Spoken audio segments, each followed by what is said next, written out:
Hello मेरे प्यारे दोस्तों, कैसे हैं आप सभी लोग। उम्मीद है आप सभी लोग अच्छे होंगे। कहानी के लिए मेरे चैनल को सब्सक्राइब कीजिए, कहानी को लाइक और शेयर ज़रूर कीजिएगा और कहानी कैसी लगी प्लीज़ कमेंट बॉक्स में ज़रूर बताइएगा। कहानी को लेकर कोई भी राय या सुझाव हो वो भी कमेंट बॉक्स में ज़रूर दीजिएगा। तो शुरू करते हैं हम आज की अपनी कहानी। हंसने खेलने की उम्र में उस छोटी सी बच्ची ने अपना बचपन अस्पताल में बिताया।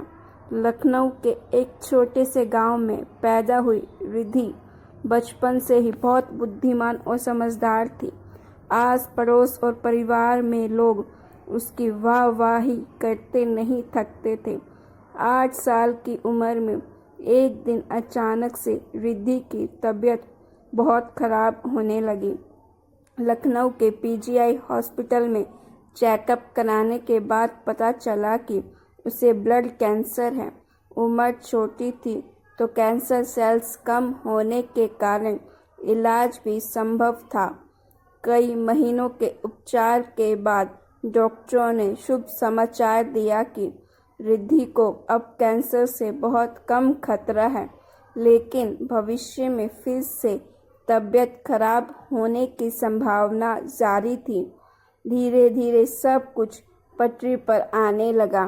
पढ़ाई लिखाई में अव्वल रहने के साथ साथ खेल कूद और अन्य क्रियाकलापों में भी उसका कोई जवाब ना था। स्कूल की पढ़ाई खत्म होने के बाद लखनऊ यूनिवर्सिटी में मेडिकल डिपार्टमेंट में उसका दाखिला हुआ। वहीं कॉलेज में रिद्धि की मुलाकात राकेश से हुई। राकेश उसकी दूर की बुआ के रिश्ते का लड़का था। घर वालों के कहने पर ही दोनों ने मुलाकात की और धीरे धीरे दोस्ती प्यार में बदलने लगी। राकेश के घर वालों को दोस्ती तो मंजूर थी, लेकिन उससे ज़्यादा और कुछ नहीं। रिद्धि की बचपन की बीमारी उसके प्यार में अड़चन डाल रही थी। राकेश के घर वाले रिद्धि को अपनी बहू बनाने के लिए तैयार नहीं थे। उन्हें यह डर था कि कहीं शादी के बाद रिद्धि की बीमारी फिर से ना उभर जाए, लेकिन राकेश ने जैसे तैसे अपने घर वालों को मना लिया। दोनों की खुशी के लिए घर वालों ने उनकी शादी कर दी। रिद्धि और राकेश एक आइडियल कपल की तरह कैरियर और गृहस्थ जीवन दोनों में एक दूसरे का भरपूर साथ देते थे।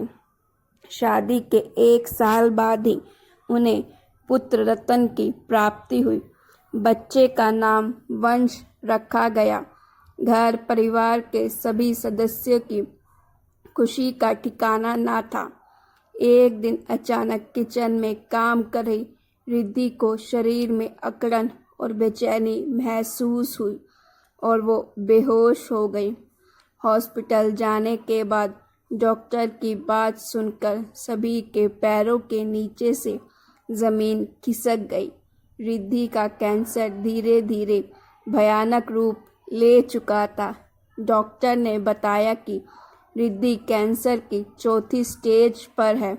दुख की बात यह थी कि रिद्धि के पास अब ज़्यादा समय नहीं बचा था। रिद्धि अब हमेशा बिस्तर पर ही लेटी रहती थी। ना ही उसके अंदर इतनी शक्ति थी कि वह कुछ कर पाए। रिद्धि और वंश की देखभाल करने के लिए उसकी बहन नैना कुछ दिनों के लिए उसके घर पर आई। दुखी रहने के साथ साथ राकेश भी काफ़ी अकेला हो गया था। घर परिवार को नैना ने बखूबी संभाल लिया था।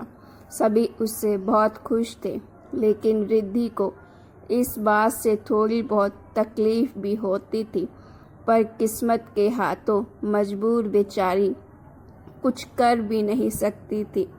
वंश अब 4 साल का हो चुका था। माँ बाप दोनों को ही वंश की चिंता सताए जा रही थी। हमेशा खुश रहने वाले पति पत्नी अब दुख और चिंता में जीवन गुजार रहे थे। एक रात हिम्मत करके रिद्धि अपने बिस्तर से उठकर खुद के लिए पानी लेने गई तो उसने देखा कि राकेश उसके साथ नहीं था। उसे ढूंढने के लिए वह अपने कमरे से बाहर निकली और फिर उसने जो देखा तो उसकी आंखें फटी की फटी रह गई। नैना और राकेश एक दूसरे की बाहों में थे। इस नज़ारे ने रिद्धि को जीते जी मार दिया। उससे मुंह से एक शब्द भी नहीं निकला और वह अपने कमरे में वापस आ गई। जीने के लिए उसके पास लम्हे बहुत कम थे और अपने प्यार को खुद से दूर जाता देख वह बर्दाश्त नहीं कर पाई। राकेश से जितना ज़्यादा उसे प्यार था, अब उससे कहीं अधिक नफरत हो गई थी। उसके मन में अलग अलग ख्याल आ रहे थे। अपनी नाराज़गी के कारण उसने अपने पति से बदला लेने का सोचा और ऐसा कदम उठाया जिससे सुनकर और देखकर सभी के होश उड़ गए। दरअसल बिस्तर पर सो रहे अपने बेटे वंश को उसने खुद ही गला घोंटकर मार दिया। प्यार तो उसके जीवन से जा ही चुका था और अपने बच्चे से लगाव को ख़त्म कर उसने वंश को मार दिया। भावुक होकर एक माँ ने अपने खुद के बच्चे को मौत के घाट पहुंचा दिया।